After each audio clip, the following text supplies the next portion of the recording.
Media நண்பர்களா இருக்கீங்க, அவர்கிட்ட கேளுங்க. ஏங்க கரூர்ல இருந்து வந்து கோயம்புத்தூர் நிக்கிறீங்களே, அதனால கோயம்புத்தூர் வேட்பாளர் பேர் சொல்றதுக்கு பயப்படுறீங்களான்னு கேளுங்க.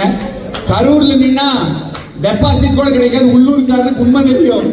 அதனாலதான் கோயம்புத்தூர் வரலாம்னு நினைக்கிறார். கோயம்புத்தூர்காரங்க கரூரோட விவரமான ஆட்கள்.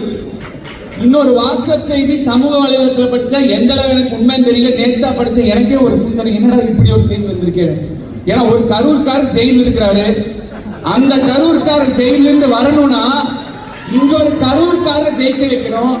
அப்போ ஒரு வீக்கான கேண்டிடேட்டை திமுக போட்டா மட்டும்தான் இந்த கரூர்காரர் ஜெயிப்பாரு. அவர் ஆசீர்வாதம் இருந்தா அந்த கரூர்காரர் வெளியே வருவாரோ அப்படின்னு வாட்ஸ்அப்ல படிச்சார்.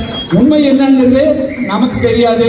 அதனால நான் சொல்றது ஒன்னே ஒண்ணுதான், பாராளுமன்றத்தில் செந்தமிழில் கேள்விகளை கேட்டால் செந்தமிழில் பேசவும் தயாராக இருக்கிறேன்.